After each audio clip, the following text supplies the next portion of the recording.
실천적인 분별이라는 테마로 오후 예배가 진행이 되고 있는데, 오늘은 이면의 분별. 사람이 말은 하지만 그 속 사람을 읽을 수 있는 능력이 있어야 돼요. 그 통찰력을 받는 시간이 되길 원합니다. 마태복음 7장 15절 20절 말씀 함께 봅니다.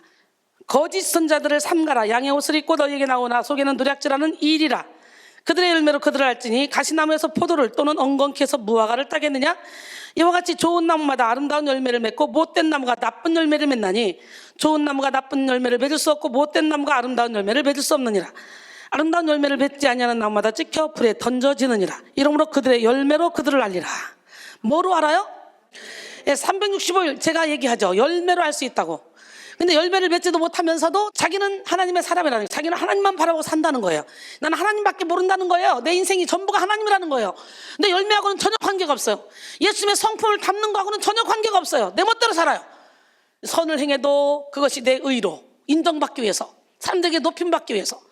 그래서 조금만 자존심 상하면 뒤집어지죠. 그거는 하나님하고는 전혀 관계없는 일입니다.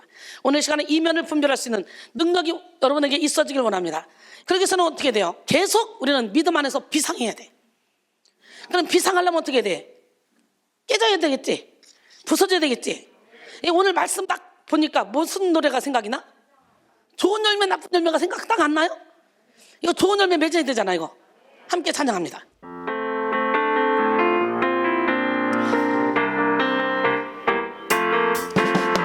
좋은 나무 나쁜 나무 우리들은 무슨 나무일까? 좋은 나무 좋은 열매, 나쁜 나무 나쁜 열매.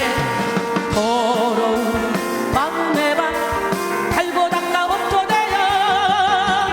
아름다운 마음으로 좋은 나무만 심어 예수님의 사랑으로 예수님의 능력으로 좋은 열매 많이 맺어 빛 가운데 나가리. 빛의 열매 모든 착한 의로움과 진실함이니 우리 모두 좋은 나무 되어 빛의 열매 맺으리. 빛의 열매 모든 착한 의로움과 진실함이니 우리 모두 좋은 나무 되어 빛의 열매 맺으리. 우리 모두 좋은 나무 되어 빛의 열매 맺으리. 명곡이죠, 명곡. 야, 이런 곡을 하나님이 저를 통해 만드셨는데 참 기가 막히잖아요. 예, 여러분, 분별은 넓은 의미에서 올바른 판단력, 지혜로운 판단력입니다. 즉 어떤 일이 좋은지 나쁜지, 어떤 일이 올바른 것인지 그릇된 것인지 판단하는 능력이 바로 분별입니다. 혹은 여러분, 어떤 결정이 여러 방법 중에서 최선의 것인지 그 결정을 행동으로 옮겨야 할 것인지 아닌지를 판단하는 능력이 분별입니다. 그리고 영들의 분별력은 성령인지 악령인지 인간의 영을 움직이는 영을 파악하는 능력입니다. 우리는 무엇보다도 우선적으로 분별력을 얻어야 하고 삶의 모든 순간에 분별력을 발휘해야 합니다. 로마서 12장 2절에 너희는 이 세대를 본받지 말고 오직 마음을 새롭게 함으로 변화를 받아 하나님의 선하시고 기뻐하시고 온전하신 뜻이 무엇인지 분별하도록 하라 그랬어요. 분별은 항상 필요합니다. 음식을 먹을 때도 독이 되는지 약이 되는지 분별해야 되고, 옷을 입을 때도 때와 장소에 맞는 차림인지 이걸 분별할 줄 알아야 돼요. 결혼식장 가는데 친구가 이쁘게 한다고 막 드레스를 신부 드레스보다 더 화려하게 입고 딱 서 있으면 안 되겠죠. 장례식장 가는데 예쁜 한복을 차려입고 가면 안 되겠지. 그런 것처럼 때에 맞는 옷을 입어야 되겠지. 예, 어떤 사람과 결혼해야 되는지, 어느 직장에서 일해야 하는지, 어떤 사람을 만나야 하는지, 무슨 공부를 해야 되는지 이거 다 분별해야 되는 거예요. 매사에 우선적으로 바르게 선행되어야 하는 것이 바로 분별입니다. 분별이 잘못되면 모든 것이 어긋나고 잘못됩니다. 아무리 훌륭하고 좋은 요소가 많아도 분별에 실패하면 좋은 결과를 얻을 수가 없습니다. 바로 이 시간 우리는 정확한 분별력을 받아야 합니다. 할렐루야.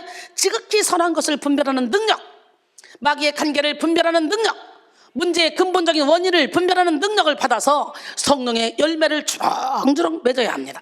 빌립보 1장 9절로 11절 내가 기도하노라. 너희 사랑을 지식과 모든 총명으로 점점 더 풍성하게 하사 너희로 지극히 선한 것을 분별하며 또 진실하여 허물 없이 그리스도의 날까지 이르고 예수 그리스도로 말미암아 의의 열매가 가득하여 하나님의 영광과 찬송이 되기를 원하노라 그랬어요. 지금 우리가 살아가는 이 세상은 참으로 어지러워서 분별하기가 쉽지가 않아요. 무엇이 진실인지 구분할 수가 없을 만큼 거짓과 음모가 가득하고, 무엇이 옳은 것인지 구별할 수 없을 만큼 혼란과 무질서가 난무합니다. 교회 안에서도 신비주의, 율법주의, 은사주의, 인본주의에 치우친 극단이 편재하여 분별이 어렵습니다. 분별이 안 되는 성도들은 예언, 능력, 행함을 빙자한 신비주의에 치우쳐서 기본적인 상식도 저버리는 일이 많습니다. 이들은 뜨겁게 예배를 드리면서 삶에서 시기하고 미워하고 질투하고 당을 짓고 자기 편 만들고, 이것을 심각하게 생각하지 않아요. 이것이 지옥 가는 건데, 이것이 사단이 준 건데. 야고보서 3장 14절로 18절, 그러나 너희 마음속에 독한 시기와 다툼이 있으면 자랑하지 말라. 진리를 거슬러 거짓말하지 말라. 이러한 지혜는 위로부터 내려온 것이 아니요 땅 위의 것이요 정욕의 것이요 귀신의 것이니, 시기와 다툼이 있는 곳에는 혼란과 모든 악한 일이 있습니다. 오직 위로부터 난 지혜는 첫째 성결하고, 다음에 화평하고 관용하고 양순하며 긍휼과 선한 열매가 가득하고 편견과 거짓이 없나니, 화평하게 하는 자들은 화평으로 심어 의의 열매를 거두느니라 그랬어요. 할렐루야. 교만과 영적 권위를 구분하지 못하고, 탐욕과 성결을 구분하지 못하며 사랑과 음란을 구별하지 못합니다. 분별 없이 응답을 구하고 최소한의 예의나 염치까지 저버리는 경우도 많이 있어요. 사랑과 겸손, 희락과 화평, 온유와 절제로 나타나는 성령의 역사에 대해서 무지해서 아주 괴팍하며 난폭하며 음란하고 무질서한 것을 능력이라고 여기기도 합니다. 그런 사람에게 진리가 없어요. 그런 사람에게는 아무리 교회 와서 365일 헌금하고 예배를 드려도 하나님이 이 미혹의 역사를 보내서 거짓 것을 믿게 해서 그 사람은 하나님과는 관계없는 사람을 살게 돼요. 데살로니가 후서 2장 9절로 12절, 악한 자의 나타남은 사탄의 활동을 따라 모든 능력과 표적과 거짓 기적과 불의의 모든 속임으로 멸망하는 자들에게 있으리니, 이는 그들이 진리의 사랑을 받지 아니하여 구원함을 받지 못함이라. 이러므로 하나님이 미혹의 역사를 그들에게 보내사 거짓 것을 믿게 하시면 진리를 믿지 않고 불의를 좋아하는 모든 자들로 하여금 심판을 받게 하려 하심이라 했어요. 할렐루야. 예, 아무리 교회에 와서 활동을 많이 해도 열매가 없으면 필요 없는 거예요. 오늘 우리는 분명한 분별력을 가지고 속에서 성령의 열매를 맺어야 됩니다. 사랑이락, 화평인내, 자비양선, 충성은유, 절제 열매를 맺기를 원합니다. 그런 열매를 맺기 위해서는 우리는 성령의 은사를 받아야 되겠죠. 지혜의 말씀, 지식의 말씀, 믿음의 은사, 능력 행함의 은사, 병 고치는 은사, 예언함의 은사, 영들 분별함의 은사, 각종 방언말함의 은사, 방언들 통역함의 은사. 이 은사를 받는 이유가 뭡니까? 열매 맺기 위함이에요. 근데 많은 사람들은 은사를 쫓아가죠. 신유 은사 받아봐요. 그러면은 병 고쳐주고 앉아서 점치고 그러고 앉아서 돈 뜯어내고 그러더라고요. 열매 맺는 삶을 살지 못합니다. 오늘 시간에 우리는 철저히 나는 죽고 예수로 살아서 오직 우리의 영혼이 하나님께로만 달려가야 돼. 누구를 통해? 하나님이 가이드를 주의 종을 세웠으면 주의 종 뒤에 딱 따라서 주의 종이 가는 대로 따라가다 보면 천국문 입구에 다다르고 천국에 들어가게 되겠죠. 왜? 바른 길로 인도하니까. 그래서 우리는 어떻게 해요? 열매 맺고 있는 주의 종을 잘 따라가서 그 주의 종에게 순종하고 복종하라고 히브리서 13장 17절은 말하죠. 실천적인 분별력을 소유하기 위해 우리는 하나님을 바로 알아야 합니다. 성부, 성자, 성령 삼위일체의 하나님의 성품과 역사, 방식, 말씀과 뜻을 알아야 합니다. 인격적인 하나님을 안다면 무자비하고 거칠고 난폭한 그런 영적 활동은 사탄에게서 말미암은 것이라는 것을 분명히 알 수가 있는 거예요. 여러분, 하나님의 영은 질서의 영이요, 아름답고 조화롭게 역사하는 영입니다. 무질서의 영이 아니에요. 또 신실하신 하나님을 알 때 우리는 하나님의 약속을 받을 수도 있어요. 하나님은 약속을 성취하시는 하나님이잖아요. 그 하나님의 음성을 신뢰할 수가 있고, 유머러스한 하나님을 알 때 율법에 묶이지 않게 되는 거예요. 뿐만 아니라 질서의 하나님을 알 때 질서를 존중하는 하나님의 음성을 들으며 권위자를 대적하거나 교회의 질서를 무너뜨리는 일을 하지 않습니다. 로마서 13장 1절에 보니까 각 사람은 위에 있는 권세들에게 복종하라. 권세는 하나님으로부터 나지 않음이 없나니 모든 권세는 다 하나님께서 정하신 바라 그랬어요. 부드럽고 인격적인 하나님을 알 때 우리는 스산하거나 거센 사탄의 움직임을 눈치챌 수가 있어요. 오늘 시간에 영이 열리길 원합니다. 이면을 볼 줄 아는 그런 은혜가 여러분에게 있어지길 원합니다. 성령과 은사를 추구하되 세련된 이성을 겸비한 채 영성 활동을 해야 되는 거예요. 호세 6장 3절에 그러므로 우리가 여호와를 알자, 힘써 여호와를 알자. 그의 나타나심은 새벽빛같이 어김없나니 비와 같이 땅을 적시는 늦은 비와 같이 우리에게 임하시리라 그랬어요. 할렐루야. 예, 히브리서 5장 12절 14절 때가 오래되었으므로 너희가 마땅히 선생이 되었을 터인데 너희가 다시 하나님의 말씀에 초보에 대하여 누구에게서 가르침을 받아야 할 처지니 단단한 음식은 못 먹고 젖이나 먹어야 할 자가 되었도다. 이는 젖을 먹는 자마다 어린아이니 그의 말씀을 경험하지 못한 자요, 단단한 음식은 장성한 자의 것이니 그들은 지각을 사용함으로 연단을 받아 선악을 분별하는 자들이니라. 할렐루야. 우리는 영분별의 은사를 구하고 삶 속에서 진리로 말미암아 이루어지는 분별의 훈련을 받아야 됩니다. 모든 사건을 분별하고 환경을 분별하며 우리는 분별력을 키워야 됩니다. 그런데 그 전에 먼저 자기 자신을 분별할 줄 알아야 돼요. 먼저 너 자신을 알라. 할렐루야. 신앙은 제3자의 문제를 다루는 것이 아니라 나 자신의 문제를 놓고 고민하는 것입니다. 하나님과 나와의 1대1의 관계를 늘 점검하고 확인하면서 나 스스로가 온전한 믿음에 있는가를 시험하고 확증하는 것이 신앙입니다. 자기 점검과 반성 없이 타인을 비판하고 정죄하는 사람은 오만과 기만에 사로잡히기 쉽습니다. 고린도전서 13장 5절로 7절 보니까 너희는 믿음 안에 있는가 너희 자신을 시험하고 너희 자신을 확증하라. 예수 그리스도께서 너희 안에 계신 줄을 너희가 스스로 알지 못하느냐? 그렇지 않으면 너희는 버림받은 자니라. 우리가 버림받은 자 되지 아니한 것을 너희가 알기를 내가 바라고 우리가 하나님께로서 너희로 악을 조금도 행하지 않게 하시기를 구하노니 이는 우리가 옳은 자임을 나타내고자 함이 아니라 오직 우리는 버림받은 자 같을지라도 너희는 선을 행하게 하고자 함이라. 할렐루야. 우리는 선을 행하는 삶을 살아야 될 줄 믿습니다. 현대인의 특징 가운데 하나는 자신이 누군지 잃어버리고 사는 것입니다. 많은 현대인들이 열심히 살고 앞을 향해 부지런히 달려가기는 하지만 진정한 자기를 잃어버리고 살아갑니다. 자기를 잃어버리는 이유는 자기를 분별하지 못하기 때문이에요. 자신이 하고 있는 사랑이 참된 사랑인지 거짓 사랑인지 분별하지 못하고 자신의 능력이 성령으로 말미암은 것인지 악령의 사주를 받은 것인지 어떤 능력인지 분별하지 못해. 그래서 무질서하게 살기 때문에 자기를 잊어버리는 거예요. 그러므로 오늘 우리는 자기를 돌아보고 자기 상태를 깨닫는 은혜를 받아야 합니다. 말씀을 통해 자기 죄와 문제를 발견하고 회개하며 자기 사명과 정체성을 회복해야 합니다. 사도 바울도 율법을 깨닫고 자기 내면에 역사하는 죄의 세력의 실체를 보고 절망했어요. 로마 7장 9절에 전에 율법을 깨닫지 못했을 때는 내가 살았더니 계명의 이름에 죄는 살아나고 난 죽었다. 그대로 자기 안에서 두 가지 법이 싸운다 그러죠. 21절 이하에 보니까 그러므로 내가 한 법을 깨달았느니 곧 선을 행하기 원하는 나에게 악이 함께 있는 것이로다. 속사람으로는 하나님의 법을 즐거워하되 내 지체 속에서 한 다른 법이 내 마음의 법과 싸워 내 지체 속에는 죄의 법으로 나를 사로잡는 것을 보는도다. 오라 나는 곤고한 사람이로다. 이 사망의 몸에서 누가 나를 건져내랴. 자신에 대해서 철저히 절망하고 결국은 손들고 주님께 왔어요. 로마서 8장 1절로 2절 그러므로 이제 그리스도 예수 안에 있는 자에게는 결코 정죄함이 없나니 이는 그리스도 예수 안에 있는 생명의 성령의 법이 죄와 사망의 법에서 너를 해방하였습니다. 할렐루야. 자신에게 철저히 절망한 바울은 예수 그리스도의 진리로 자유를 얻는 자기 분별의 과정을 거쳤습니다. 오늘 진리 안에 자유를 얻는 자기 분별의 과정을 거쳐야 돼요.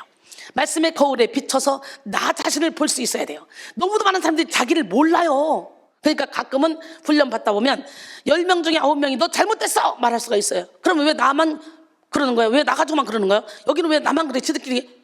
그게 아니고 깨달아야 돼. 그러니까 나는 못 깨닫잖아. 그럴 때 하나님 깨달음의 은혜를 주세요. 기도해서 깨닫고 나면 변하는 거예요. 할렐루야. 분별은 영성의 수준에 비례합니다. 성도는 성결하여 하나님을 가까이 할수록 정확하게 분별하게 되고 성장과 성숙을 이루어 예수 그리스도의 성품에 참여하게 될수록 예리하게 분별하게 됩니다. 죄와 타협하며 세속적인 삶을 사는 사람은 영적인 일을 분별할 수 없어요. 육신의 정력을 쫓아 높아지길 바라고 드러나길 바라는 사람은 영의 생각을 깨달을 수도 없습니다. 로마서 8장 5절로 8절 보니까 육신을 따른 자는 육신의 일을, 영을 따른 자는 영의 일을 생각하니 육신의 생각은 사망이요 영의 생각은 생명과 평안이니라. 할렐루야. 육신의 생각은 하나님과 원수가 되나니 이는 하나님의 법에 굴복하지 아니할 뿐만 아니라 할 수도 없습니다. 육신에 있는 자들은 하나님을 기쁘시게 할 수 없느니라 그랬어요. 오늘 우리는 성령의 인도를 받아야 돼요. 그리스도의 영이 없으면 그리스도의 사람이 아니라고 구절은 그러나요? 고린도전서 2장 12절로 14절 보니까 우리가 세상의 영을 받지 아니하고 오직 하나님으로부터 온 영을 받았으니 이는 우리로 하여금 하나님께서 우리에게 은혜로 주신 것들을 알게 하려 하십니다. 우리가 이것을 말하거니와 사람의 지혜가 가르친 말로 아니하고 오직 성령께서 가르치신 것으로 하니 영적인 일은 영적인 것으로 분별하느니라. 육에 속한 사람은 하나님의 성령의 일들을 받지 아니하나니 이는 그것들이 그에게는 어리석게 보이며 또 그는 그것들을 알 수도 없나니 그러한 일은 영적으로 분별하기 때문이라. 그렇기 때문에 교회를 다니는 사람들은 인본주의를 버리고 신본주의로 가야 돼요. 신비주의로 가는 것이 아니라 신본주의. 우리는 영적인 사람이 돼야 돼요. 바로 이 시간 실천적인 분별력을 받아 자기 자신의 마음의 생각과 행실을 분별하고 이어서 환경과 역사를 분별해야 될 줄 믿습니다. 영혼을 살리고 교회를 세우기 위해 사람과 사건의 배후에서 역사하는 영들을 볼 수 있어야 돼요. 사람과 사건의 배후에서 역사하는 이 어둠의 영들을 보고 분별해야 되는데 그 사건, 사람, 배후에서 역사에서 어둠으로 끌고 갔는데 나도 같이 끌려가. 같이 지옥 가자는 거지. 안 돼요. 우리는 친구 따라 강남 가지 말고 말씀 따라 천국 가야 돼요. 영적인 분별력을 가져야 돼. 요한일서 4장 1절로 3절 사랑하는 자들아 영을 다 믿지 말고 오직 영들이 하나님께 속하였나 분별하라. 많은 거짓 선자가 세상에 나왔습니다. 이로써 너희가 하나님의 영을 알지니 곧 예수 그리스도께서 육체로 오신 것을 시인하는 영마다 하나님께 속한 것이요 예수를 시인하지 아니하는 영마다 하나님께 속한 것이 아니니 이것이 곧 적그리스도의 영이니라. 우리를 한 말을 너희가 들었거니와 지금 벌써 세상에 있느니라 그랬어요. 하나님의 말씀을 안 듣고 신비 쪽을 막 은사주의자 예수무당을 쫓아가? 이건 지금 적그리스도의 영을 쫓아가는 거예요. 정신 바짝 차려야 돼. 우리는 잘못하면 성령인지 악령인지 구분이 안 돼서 누가 봐도 들어봐도 보아도 얼굴만 봐도 다 알고 빤한데도 불구하고 그냥 그 어둠의 영에 휙 끌려가면 거기서 헤어나올 수가 없어요. 영적인 세계가 그렇게 무섭습니다, 여러분. 제가 맨날 그러잖아요. 영적으로 모를 때는 모르는데 영적으로 깊이 알고 열심히 기도할 때는 1번으로 찾아오는 손님이 교만 손님이야. 네가 영성 최고야. 네가 이 교회에서 영성 최고야. 그럴 때 거기에 예수 이름으로 몰아내고 말씀 중심에서 열매를 맺으려고 안 하고 그냥 그렇지 내가 최고지 그러는 순간 우리는 사탄이가 딱 장악을 해버려. 그러면 그때부터는 기도를 하면 할수록 보이고 들리는데 그것이 귀신이 주는 거야. 하나님이 주는 게 아니라. 그러니까 응답받았어요 하고 이상한 짓 하는 사람들은 다 어둠의 영에 끌려다니는 거예요. 우리는 하나님의 영으로 사로잡혀야 될 줄 믿습니다. 하나님의 영으로 사로잡히면요 하나님은 화평의 영입니다. 기쁨의 영입니다. 할렐루야. 예, 화합의 영이에요. 하나님의 영은 분열의 영이 아니에요. 특별히 오늘 우리는 이면을 분별하는 능력을 받아야 돼. 이면은 겉으로 드러나는 것의 다른 면입니다. 현대 성도는 겉으로 보이는 것의 이면을 보고 그 출처를 판단할 수 있는 분별력을 겸비해야 합니다. 즉 내면의 소리를 들을 수 있어야 된다는 거예요. 숨은 의도를 파악할 수 있는 영적 통찰력을 받아야 합니다. 이면의 분별을 통해 선과 악을 구분하고 성령과 악령을 나누며 옳고 그름을 판단할 수 있어야 합니다. 왜냐하면 겉으로 드러나는 것이 전부가 아니기 때문에. 세상에는 겉으로 보여지는 것과 다른 이면을 가진 것들이 참으로 많습니다. 겉으로는 양의 탈을 쓰고 착하게 온유한 모습을 보여도 이리와 같은 악랄함과 잔인함을 가진 사람도 있습니다. 잠언 23장 7절에 대저 그 마음의 생각이 어떠하면 그 위인도 그러한 즉 그가 내게 먹고 마시자 할지라도 그의 마음은 너와 함께 하지 아니함이라 그랬어요. 또한 겉으로는 어리숙하고 못 알아 보여도 누구보다 깊고 바른 영성을 소유한 사람도 있습니다. 얼핏 보기에는 축복과 형통의 모습을 담고 있어도 사실상 영혼과 생명을 위협하는 미혹과 환난인 사건도 있고 반대로 저주와 고난처럼 보이는 사건도 실상은 축복과 은혜를 담고 있는 경우도 있습니다. 그래서 고난 당한 것이 내게 유익이라 이로 말미암아 내가 주의 율례들을 배우게 되었노라. 할렐루야. 내가 고난 당하기 전에는 그렇게 행하였으나 이제는 주의 말씀을 지키나이다. 시편 119편 67절 그리고 71절 말씀인데요. 오늘 저도 고난 때문에 하나님을 알게 됐잖아요. 영적인 비밀을 알게 됐잖아요. 오늘 이 시간에 여러분 모두가 다 이 영적인 비밀을 깨달아 알기를 원합니다. 그러므로 우리는 겉으로 보이는 것 이면을 통찰하고 진가를 판단할 수 있는 실력을 겸비해야 합니다. 예배라고 다 같은 예배가 아니에요. 기도라고 다 같은 기도가 아니에요. 찬양이라고 다 같은 찬양이 아니에요. 예물이라도 다 같은 예물이 아니에요.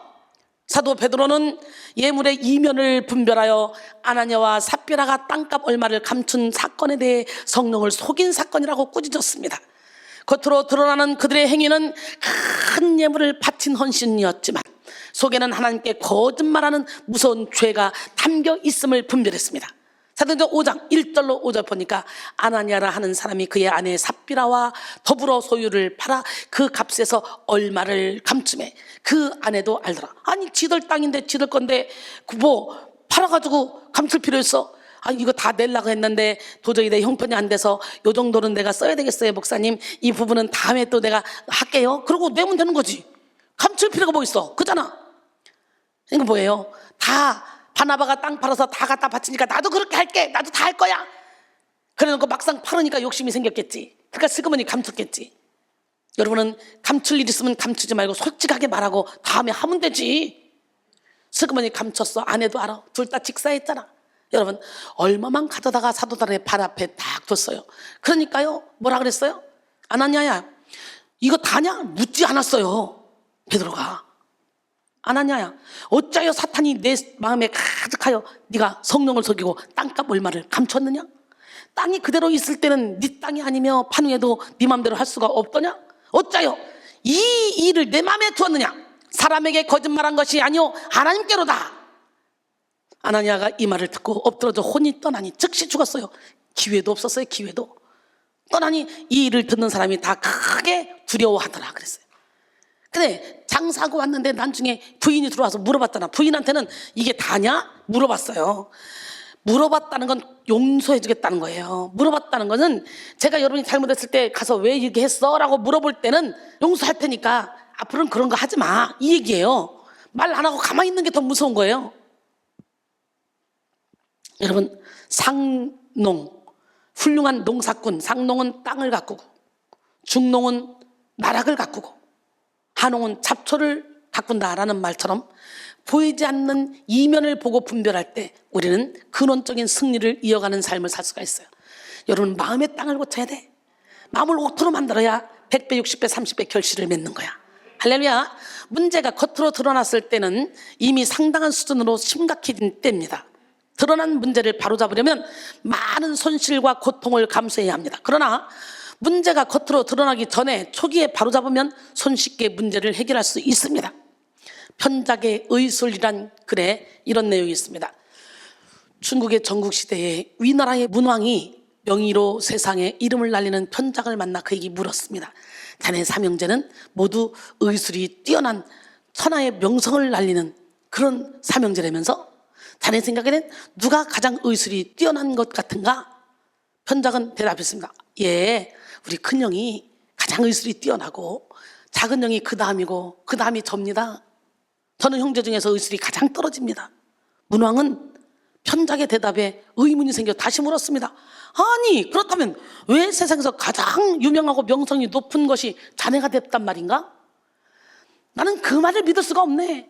그러자 편작은 다시 말합니다. 예, 그것은요 사실 이런 이유가 있어요.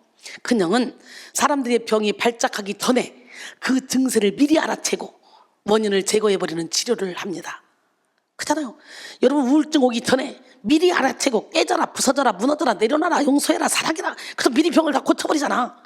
여기까지 차 있을 때 우울증 가기 직전에 오면 여기서 은혜 받으면 다 미리미리 알아서 남들이 볼 때는 저 사람이 우울증인지 모르는데 여러분 우울증을 가득 안고 오는데 여기서 계속 말씀으로 치료하잖아. 딱 큰형 같잖아. 응?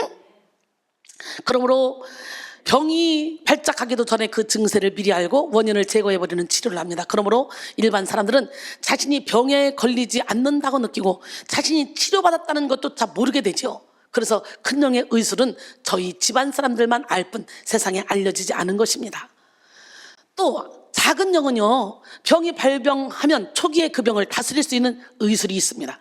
따라서 사람들은 큰 병에 걸리지 않기 때문에 작은 형의 의술을 작은 병이나 치료하는 정도로 알고 있죠. 그래서 작은 형의 의술은 저희 고향 동네에만 알려져 있는 거예요. 반면 저는요 병세가 아주 위중해진 다음에야 비로소 병을 알고 치료할 수 있습니다. 사람들이 위중한 병에 걸린 상태에서 제가 침을 넣고 약을 바르고 상처를 수술하는 것을 보게 되죠. 그래서 세상 사람들의 그 위중한 병을 치료하는 저 편작의 의술이 세상 사람들은 가장 뛰어난 줄 알고 그렇게 제 명성이 전국에 알려지게 된 것입니다 라고 했어요. 어때요? 참 편작 멋있지 않아요? 그렇습니다 여러분. 건강하게 사는 것도 신의 은사를 이미 받은 거예요. 하나님이 보호해 주는 거예요. 여기 와서 계속 웃고 즐기다 보면 여러분의 영혼이 이뻐지고 여러분 얼굴이 주름이 싹싹 펴지고 점점 더 젊어지고. 오늘 이기로 장로님 보니까 막 총각 같아. 얼마나 멋있나. 아까 막 기도할 때도 힘있게 기도하셨지만 아까 깜짝 놀랐어요. 저쪽에서 막 보는데 는 얼굴이 막 보름달이 달달 무슨 달 생방같이 둥근 달 어디 떴나 1호 위에 떴지 하는 게 얼마나 아름다운지. 장로님 엄청 젊어 보여요. 10년은 젊어 보이더라고. 야 신기하네. 기쁘고 즐거우면 젊어 보인다니까 사람이. 우리 막내가 그래요. 엄마는 세월이 가면 갈수록 왜 더 젊어져요? 엄마는 세월이 가면 갈수록 왜 젊어져요? 신기해요. 하나님의 은혜지. 그랬어요. 여러분 우리는 영혼을 살리기 위해 교회를 세우고 하나님의 뜻을 이루기 위해 이면을 보고 분별할 수 있는 능력이 있어야 돼요. 이면에서 역사하는 사탄의 괴계를 알고 맞서야 되지. 그 사탄의 괴계에 끌려가면 안 돼요. 저것이 아닌 거 알면서도 끌려가면 안 돼. 인정상 하나님이 위에서부터 허락하시는 분별력과 통찰력을 발휘해서 정확하게 이면을 보고 분별하여 성령이 아닌 다른 영의 역사를 대적해야 합니다. 본래 사탄은 위장에 능합니다. 교활한 사탄은 자신이 존재하지 않는다는 식으로 위장하고 진화론과 같은 인본주의의 배후에서 물질 만능주의의 배후에서 외모지상주의의 배후에서 세상 풍조의 배후에서 수많은 범죄와 악의 배후에서 역사합니다. 사냥꾼이 토끼나 새를 잡기 위해 덫을 놓을 때 먹잇감으로 덫을 위장하듯이 마귀는 자신의 교활한 발톱을 전면에 드러내지 않고 숨어서 역사합니다. 그래서 마귀의 관계에 들어간 사람들은 영적 존재를 인정하지 않는 것이 세련된 지성인의 사고방식이라고 생각합니다. 그리고 너무도 합법적으로 보여지는 세상 가치관들을 총동원하여 교회와 하나님의 법을 대적하고 창조 질서를 무시합니다. 이들은 철저히 사탄에게 조종을 당하면서도 사탄의 존재조차 알지 못합니다. 그런데 예수를 믿는다고 하면서도 영적인 세계에 무지한 사람들도 이런 사탄의 관계에 속아서 의도와 다르게 사탄의 하수인 노릇을 하는 일이 있습니다. 사탄의 하수인 노릇을 하는 건 뭐예요? 이면을 보지 못하기 때문에 하나님을 위해서 일을 한다고 하면서도 하나님을 대적하는 사람들인 거예요. 오늘 우리는 이면을 보지 못하고 영을 분별하지 못할 때 얼마나 어리석은 삶을 살게 되는지 깨닫고 우리는 영을 깨워야 돼. 우리는 영의 눈을 열고 영의 길을 열고 영적인 마음을 활짝 열어서 영적인 분별력을 가져야 돼요. 할렐루야. 영의 눈이 열리는 축복을 받아 우리 모두가 다 아주 성결한 영혼으로 거듭나기를 원합니다. 영의 눈이 열리는 축복을 받아 순수하고 정결한 마음으로 변화되길 원하네. 지혜와 계시의 영 부어주시사 하나님을 알게 하시고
영의 눈이 열리어 지혜롭고 담대한 삶 살게 하소서.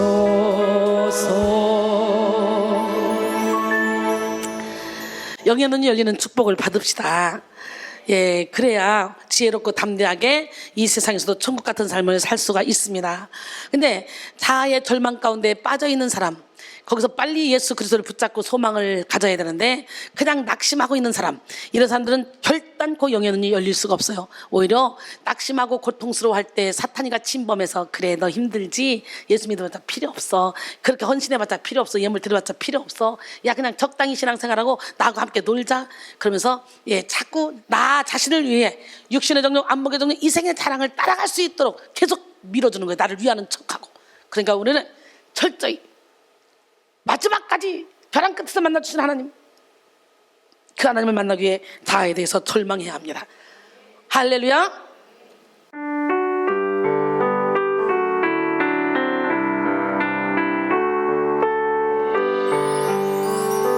자아의 절망과 십자가 소망 균형을 이루며 살리라. 인생길을 걷다 보면 맞이하는 절망의 밤에 어두운 시간 속에 감추어둔 놀라운 소망을 발견하네. 나의 자아 절망하고 예수님의 십자가를 소망하네. 나의 죄성 회개하고 영원한 생명 소망하네. 성령이 이끄시는 자아의 절망으로 오직 주만 바라보네. 기도하게 하는 절망, 찬양하게 하는 절망, 사모하게 하는 절망, 거룩하게 하는 절망을 하네. 절망의 밤을 기도의 밤으로 십자가 소망으로 밝히시는 나의 주를 보내. 기도하게 하는 절망,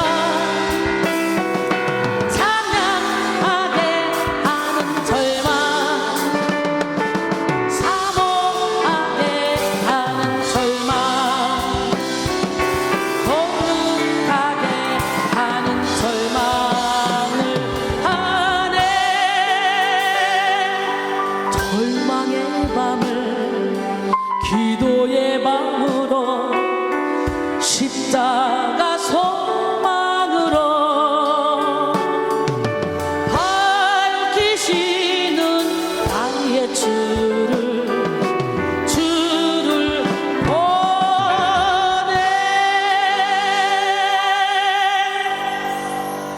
그러니 절망하지 마시고 절망의 밤을 어떤 밤으로? 기도의 밤으로. 어떤 밤으로? 찬양의 밤으로. 어떤 밤으로? 할렐루야.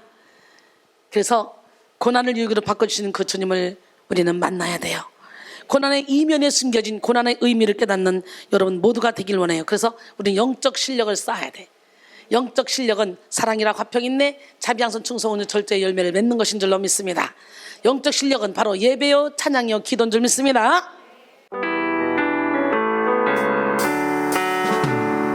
영적 실력은 말씀의 실력, 찬양의 실력, 기도의 실력, 예배의 실력으로 나타난다네. 영적 실력은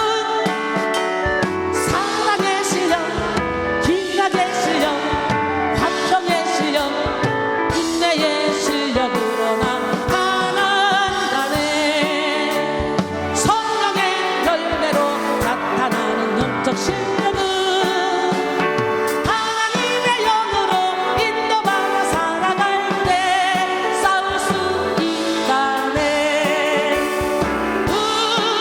우리의 영적 싸움은 영적 실력을 힘내고 배후에서 역사하는 악한 영들을 몰아내는 본질적 싸움이네. 자와 죄를 이기고 악한 영과 세상 이기는 능력의 삶을 살기 위해 악한 권세 물리치는 영적 실력 주실 주님을 의지하세.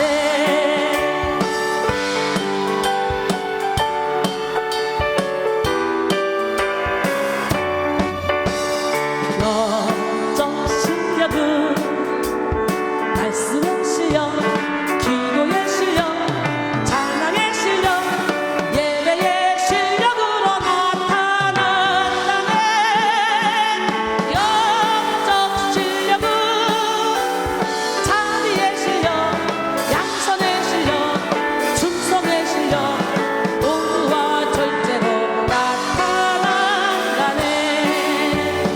성령의 열매로 나타나는 영적 실력은 하나님의 영으로 인도받아 살아갈 때 싸울 수 있다네. 우리의 영적 싸움은 영적 실력을 빛내고 배후에서 역사한 악한 영들을 몰아내는 본질적 싸움이네. 자와 죄를 이기고 악한 영과 세상 이기는 능력의 삶을 살기 위해 악한 권세 물리치는 영적 실력 주실 주님을 의지하세. 악한 권세 물리치는 영적 실력 주실 주님을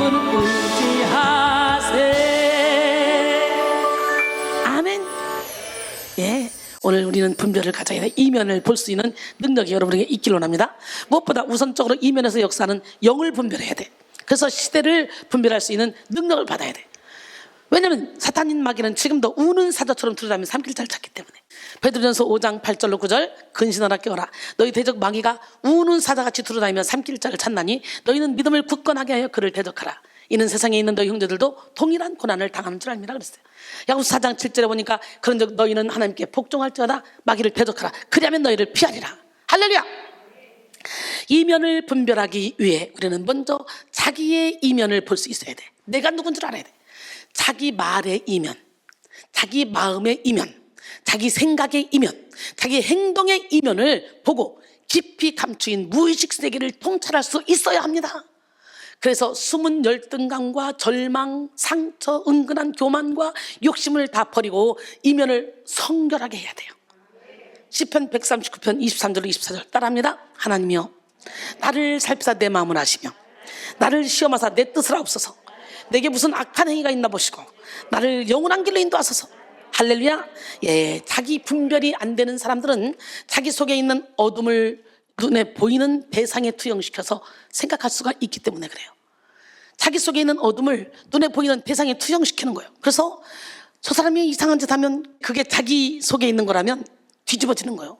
자기하고는 전혀 관계가 없는데 저 사람을 야단을 쳤어. 자기하고는 관계가 없어. 근데 자기의 그 열등감이 올라와서 막 자기한테 야단 친 것처럼 자기를 투영시키는 거예요. 사람을 통해. 자기 분별이 안 되는 사람들은. 자신 속에 두려움이 있는 사람은 특정 사람과 사건을 보며 자기 속에 있는 두려움을 느낄 수 있습니다. 자신 속에 우울이 있는 사람은 외부 환경을 보면서 자기 내면에 있는 우울을 감각할 수가 있습니다. 그러므로 우리는 이면을 보는 힘을 기르기 위해서 먼저 자기 내면을 성결하게 해야 돼요.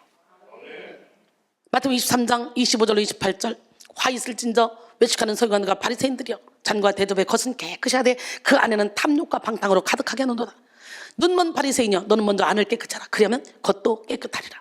화 있을진저 외식하는 서기관과 바리새인들이여 회칠한 무덤 같으니 겉으로는 아름답게 보이나 그 안에는 죽은 사람의 뼈와 모든 더러운 것이 가득하도다. 이와 같이 너희도 겉으로는 사람에게 옳게 보이되 안으로는 외식과 불법이 가득하도다 그랬어요. 우리는 깨끗한 마음, 거룩한 마음, 진실한 마음으로 이면을 보는 자가 돼야 돼. 은혜를 받아서 응답을 받았는데 사랑이 없다? 은혜를 받아서 응답을 받았는데 관계를 무시한다? 이거는 귀신의 응답 받은 거지 절대로 하나님의 응답이 아니에요. 정신 바짝 차려야 돼. 오늘 본문은 예수님의 산상수훈 중 일부입니다. 좁은 문 좁은 길로 들어가라고 가르치신 예수님은 이어서 거짓 선자들을 삼갈 것을 교훈하셨어. 그리고 모든 분별의 기준은 열매라고, 뭐라고? 열매라고 밝히 말씀하셨어요. 마태복음 7장 15절로 16절 오늘 말씀이죠. 거짓 선자들을 삼가라. 양의 옷을 입고 너에게 나오나 속에는 노략질하는 일이라. 그들의 열매로 그들을 알지니 가시나무에서 포도를 또는 엉겅퀴에서 무화과를 따겠느냐 그랬어요. 예수를 믿는다고 하면서도 육신의 정욕, 안목의 정욕, 이생의 자랑을 따라 넓은 문으로 들어가는 사람은 쉽게 거짓 선자들에게 미혹을 받게 됩니다. 진리의 말씀을 따라 예수 그리스도 안에서 경건하게 살고자 하는 사람은 박해를 받게 돼요. 그러나 죄와 타협하며 세상 풍조를 쫓는 사람은 욕심의 미혹을 받아 속이고 욕심의 눈이 어두워서 속습니다. 우리는 하나님을 따라가다가 핍박을 받는다 할지라도 우리는 하나님을 따라가야 돼요. 요한복음 15장 18절로 19절 보니까 세상이 너희를 미워하면 너희보다 먼저 나를 미워한 줄 알라. 너희가 세상에 속하였으면 세상이 자기 것을 사랑할 것이나 너희는 세상에 속한 자가 아니요 도리어 내가 너희를 세상에서 택하였기 때문에 세상이 너희를 미워하느니라 그랬어요. 요한복음 16장 33절에 보니까 이것을 너희에게 이르는 것은 너희로 내 안에서 평안을 누리게 하려 함이라. 세상에서는 너희가 환난을 당하나 담대하라. 내가 세상을 이겼노라 그랬어요. 요한일서 5장 4절에 보니까 세상을 이긴 이김은 이것이니 우리의 믿음이니라 그랬어요. 할렐루야. 디모데후서 3장 12절로 13절 무릇 그리스도 예수 안에서 경건하게 살고자 하는 자는 박해를 받으리라. 악한 사람들과 속이는 자들은 더욱더 악하여져서 속이기도 하고 속기도 하니 그랬어요. 나는 여러분 속이기도 하고 속기도 하는 그런 어리석은 자가 되지 마시고 우리는 항상 악한 사람들과 속이는 자들을 분별해서 그들 속에는 어둠을 몰아낼 수 있는 그 영권을 받아야 할 줄 믿습니다. 로마서 8장 17절로 18절 자녀이면 또한 상속자 곧 하나님의 상속자의 그리스도와 함께한 상속자니 우리가 그와 함께 영광을 받기 위하여 고난도 함께 받아야 할 것이니라. 생각하는데 현재 고난은 장차 우리에게 나타날 영광과 비교할 수 없도다 그랬어요. 할렐루야. 마태복음 5장 10절로 12절까지 보니까 의를 위하여 박해를 받는 복이 있나니 천국이 그들의 것입니다. 나로 말미암아 너희를 욕하고 박해하고 거짓으로 너희를 거슬러 모든 악한 말을 할 때는 너희에게 복이 있나니 기뻐하고 즐거워하라. 하늘에서 너희 상이 크미니라 그랬어요. 너희 전에 있던 선자들도 이같이 박해하였느니라. 그러니까 우리가 바른 길로 가려면 이유 없이 욕을 얻어먹고 신앙생활을 제대로 하려면 이유 없이 욕을 얻어먹고 그 자꾸 내 편대라 네 편대라 그러는데 나는 하나님 편 되겠다 그러고 골곱게 가면 사람들의 손가락질 받고 욕 얻어먹어. 그러나 우리는 그래도 좁은 길로 말씀의 길로 열매 맺는 길로 사랑이라고 화평 있네 자비양선 충성온유 절제 열매를 맺으며 달려가야 될 줄 믿습니다. 마음에 욕심이 가득한 사람은요 거짓 선자에게 쉽게 속아 넘어갑니다. 마태복음 24장 24절에 보니까 거짓 그리스도들과 거짓 선자들이 일어나 큰 표적과 기사를 보여 할 수만 있으면 택하신 자들도 미혹하느니라 그랬어요. 거짓 선자는 하나님의 말씀과 관계없이 자기 마음대로 예언합니다. 그리고 자기 유익을 도모합니다. 자기 소견, 자기 기분, 자기 유익을 따르는 탐욕적이며 육신적인 자세로 사람들의 귀에 듣기 좋은 말로 아첨하며 그들의 영혼을 사냥합니다. 에스겔 13장 3절로 4절 주 여호와의 말씀에 본 것이 없이 자기 심령에 따라 예언하는 어리석은 선지자에게 화가 있을진저 이스라엘아 너의 선자들은 황무지에 있는 여우 같으니라 그랬어요.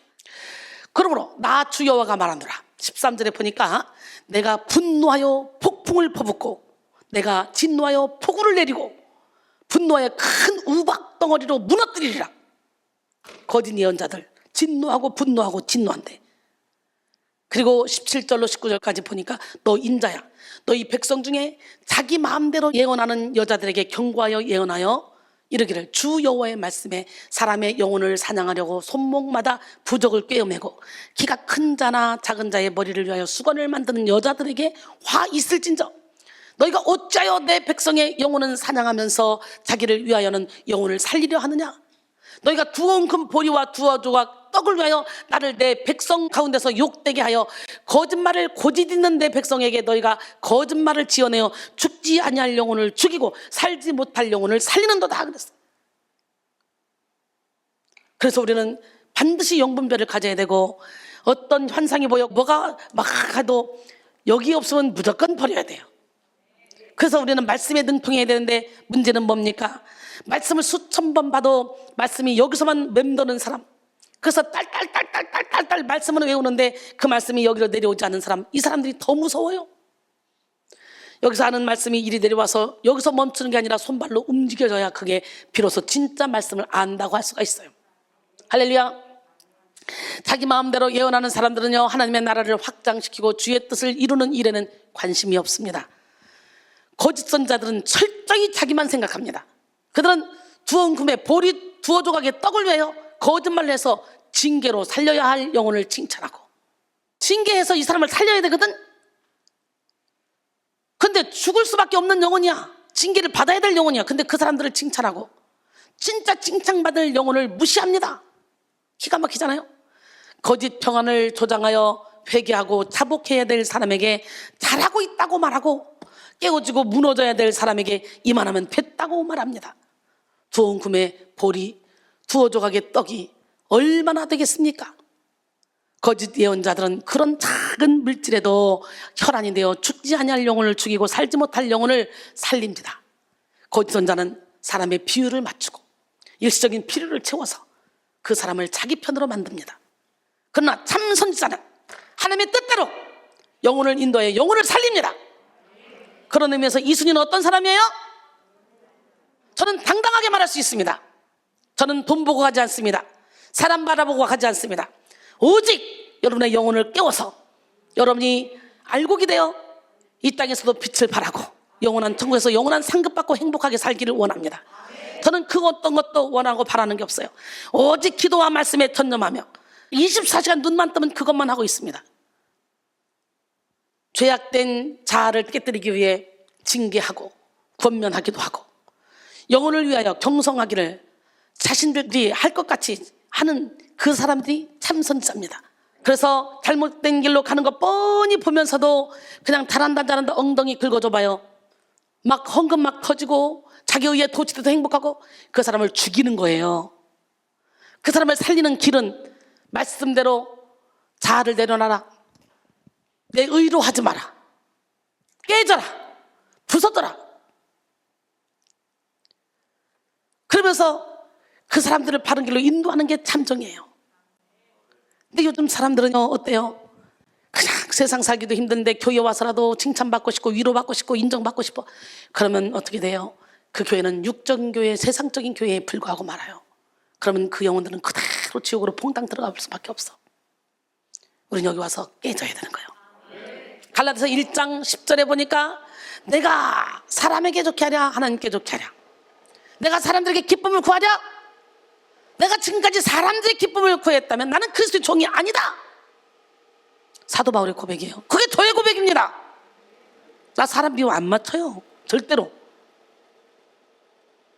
잠언 9장 6절로 9절, 어리석음을 버리고 생명을 얻으라, 명철의 길을 행하라 하느니라. 거만한 자를 징계하는 자는 도리어 능욕을 받고 악인을 책망하는 자는 도리어 흠이 잡히느니라. 거만한 자를 책망하지 말라, 그가 너를 미워할까 두려우니라. 지혜 있는 자를 책망하라, 그가 너를 사랑하리라. 지혜 있는 자에게 교훈을 더하라, 그가 더욱 지혜로워질 것이요. 의로운 사람을 가르치라, 그의 학식이 더하리라. 지혜로운 줄 알고 막 책망하고 징계했어요. 은혜 받을 때는 좋다고 와요. 그래요, 내가 깨졌어요, 부서졌어요. 근데 사탄이가 슉 들어가서 거기다 걸려 넘어지잖아.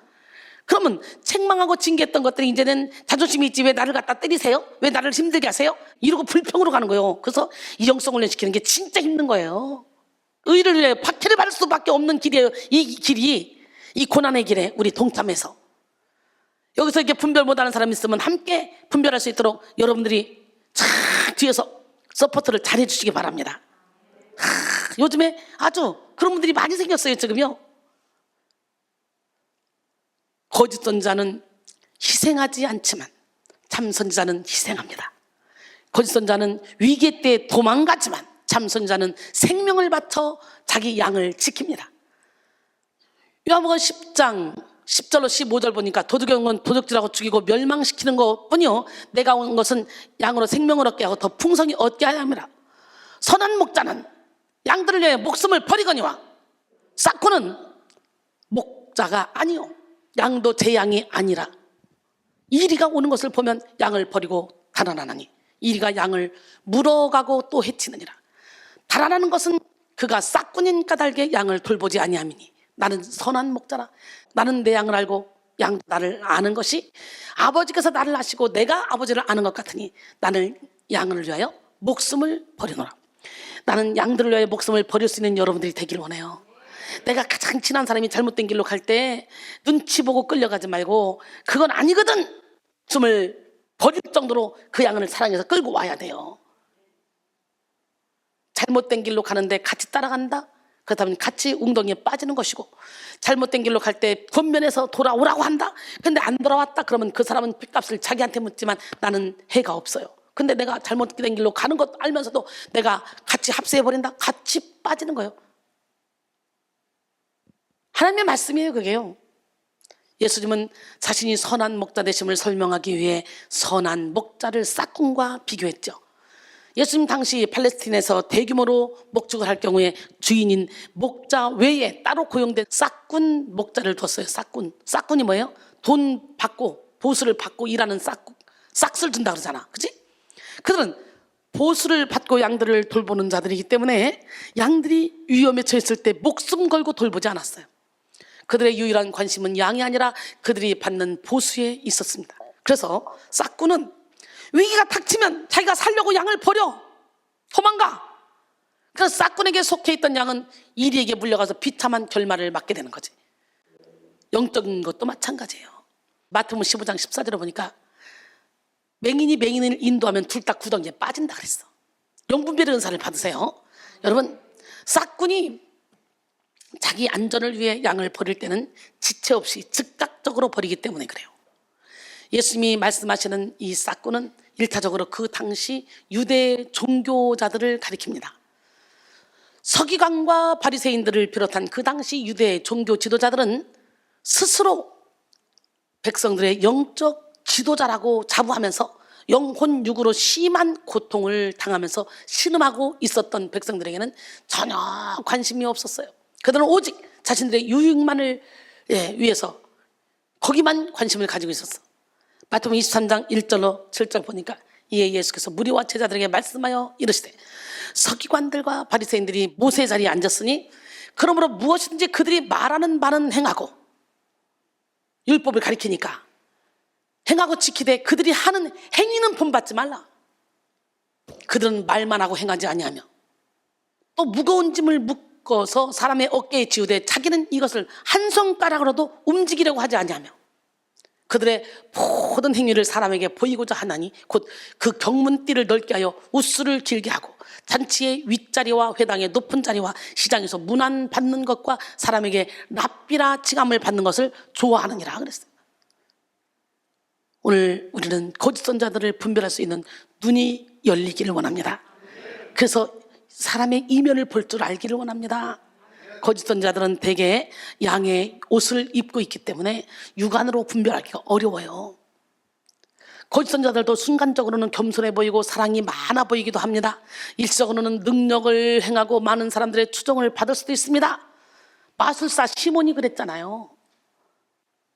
사도행전 8장 9절로 13절 보니까 그 성에 시몬이라는 사람이 전부터 있어 마술을 행하여 사마리아 백성을 놀라게 하며 자칭 큰 자라 하니 낮은 사람부터 높은 사람까지 다 따르며 이르되 이 사람은 크다 일컫는 하나님의 능력이라 하더라.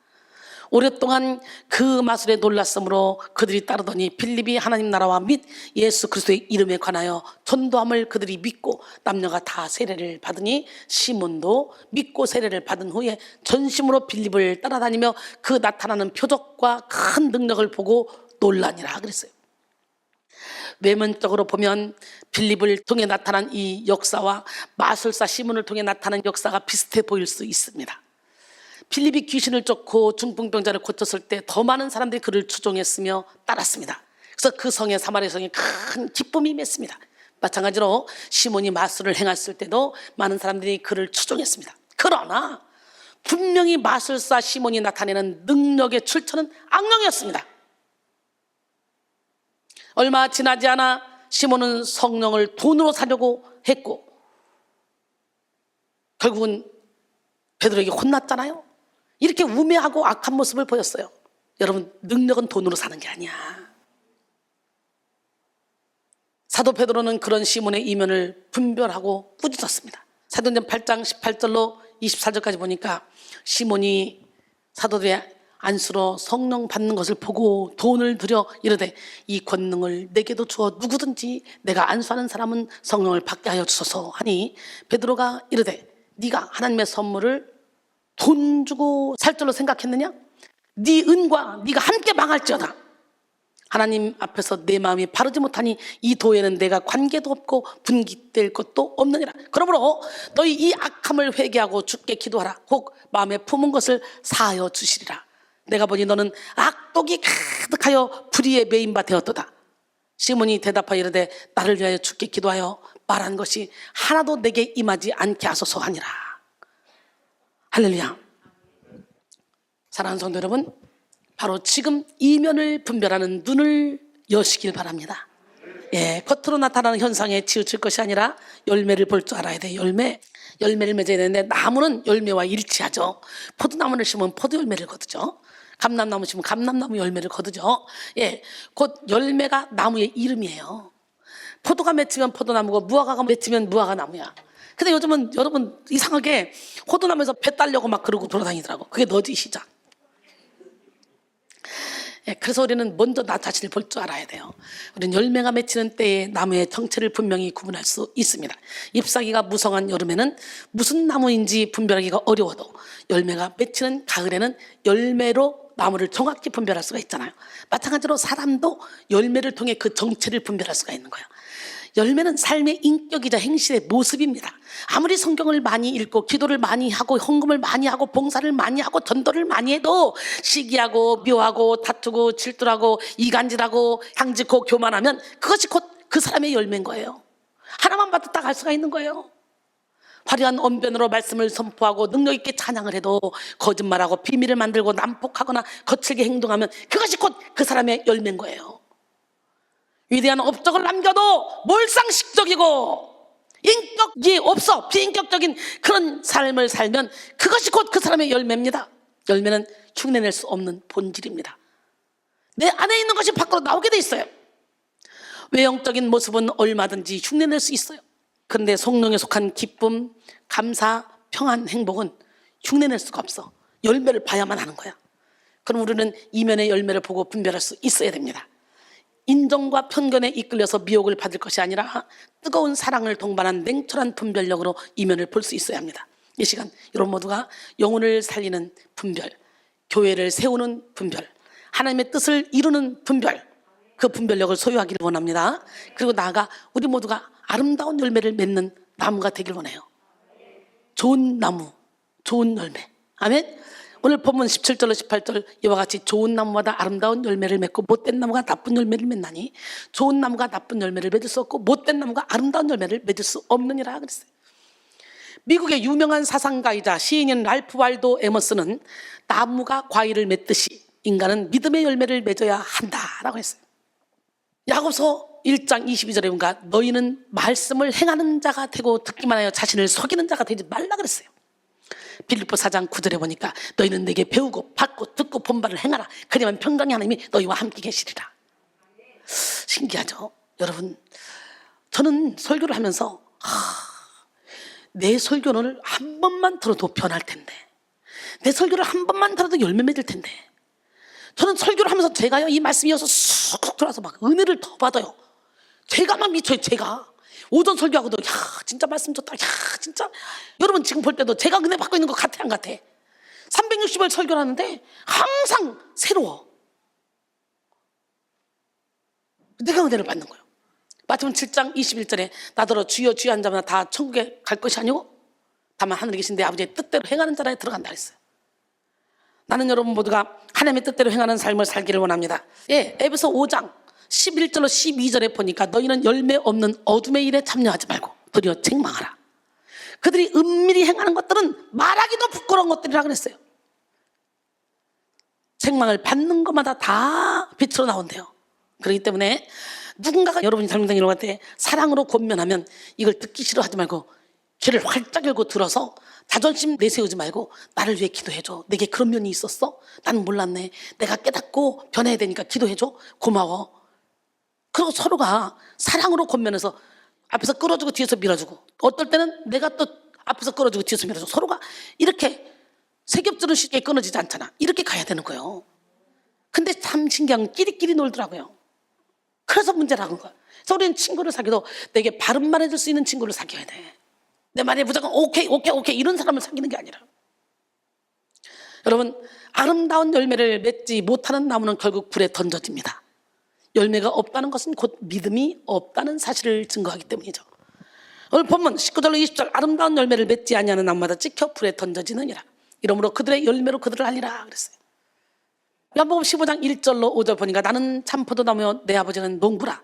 무릇 내게 붙어있어 열매를 맺지 아니하는 가지는 아버지께서 그것을 제거해 버리시고, 무릇 열매를 맺는 가지는 더 열매를 맺게 하려 하여 그것을 깨끗하게 하시느니라. 너희는 내가 일러준 말로 이미 깨끗하였으니 내 안에 거하라. 나도 너희 안에 거하리라. 가지가 포도나무에 붙어있지 아니하면 스스로 열매를 맺을 수 없음 같이 너희도 내 안에 있지 아니하면 그러하리라. 나는 포도나무요 너희는 가지라. 그가 내 안에 내가 그 안에 거하면 사람이 열매를 많이 맺나니 나를 떠나서는 너희가 아무것도 할 수 없음이라 그랬어요. 할렐루야. 결론적으로 사랑하는 성도 여러분, 오늘 시간에 눈에 보이는 것이 전부가 아니라는 걸 깨달아야 돼. 이면을 볼 줄 알아야 돼. 우리가 양의 옷을 입은 거짓 선자를 경계하고 모든 것의 이면을 볼 수 있는 눈을 열어야 합니다.